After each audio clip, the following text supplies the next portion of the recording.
Donald Trump has chalked up another win this week, with the Census Bureau releasing figures showing negative net immigration. The Department of Homeland Security released a statement saying in just 1 year, nearly 3 million illegal aliens have left the US under the Trump administration's crackdown on illegal immigration, according to Fox News. The Census Bureau also reported that population growth slowed significantly over the past fiscal year, increasing by 0.5% or 1.8 million people between July 2024 and July 2025.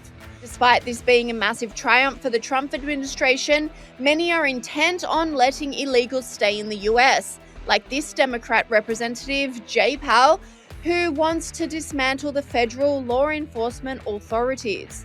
We really need to, as soon as we get the gavels back, we have to dismantle DHS and ICE and CBP. And we have to reconstruct them to what they really should be doing. Remember, don't let people tell you that these are agencies that have always existed and they need to exist. They didn't exist before 9/11. But the Daily Wire's Matt Walsh disagrees, saying the law needs to be enforced in an ugly way for it to be successful.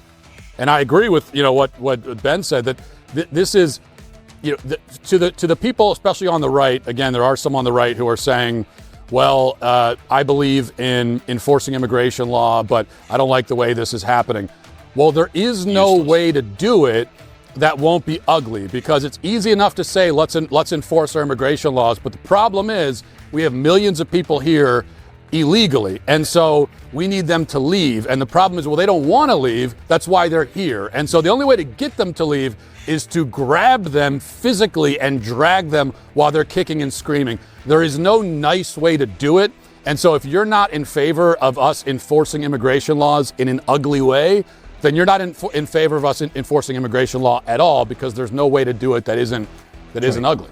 And speaking of success, Florida is complying with the DHS, seeing 20,000 illegals apprehended. Governor, we certainly are not seeing chaos in Florida as we've seen in places like Minneapolis. So what is the difference?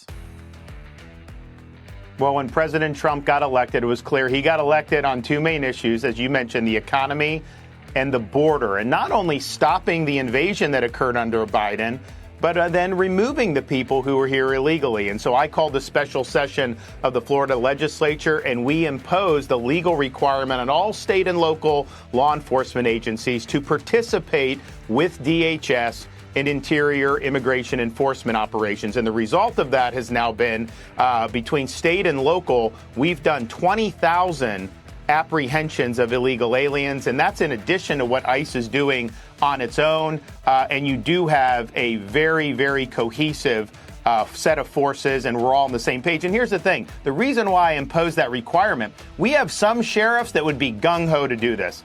We've got some cities, some mayors would not want to do it, right? But since we did the requirement, if you act like Jacob Fry in Florida, then you get removed from your position. And so we have consequences to that duty, and it's worked very well. And it's important. The American people voted for this. This is something that has to be accomplished. And if it can't be accomplished with President Trump's presidency, then are we ever going to be able to get it done?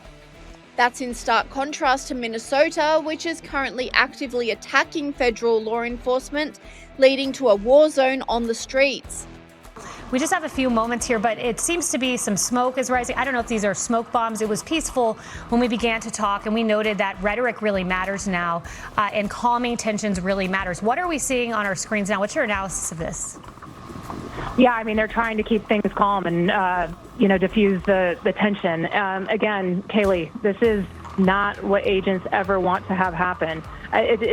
It's insulting to hear this governor make it seem like, this is the wild, wild west and this is what they want to be doing. This is not what they want to be doing. They are literally enforcing the laws. These are targeted interactions. These are targeted operations. They are simply doing their job.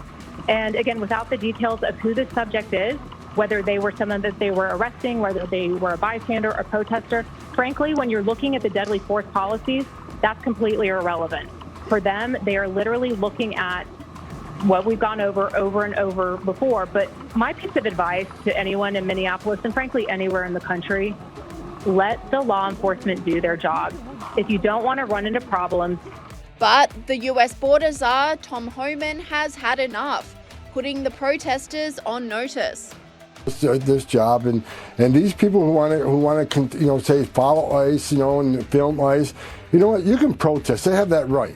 But when you cross that line, and we've proven it, if you interfere or impede or assault an ICE officer, you will be prosecuted. And one thing I'm pushing for right now, Laura, we're going to create a database where those people that are arrested for interference, impediment, assault, we're going to make them famous. We're going to put their face on TV. We're going to let their employers in their neighborhoods, in their schools, know who these people are. Because as you said, a lot of these people, they say they're taking time off work to protest. I bet you a lot of them are calling in sick. I bet you a lot of their employers don't know what they're doing. But we're going to make sure everybody knows who they are.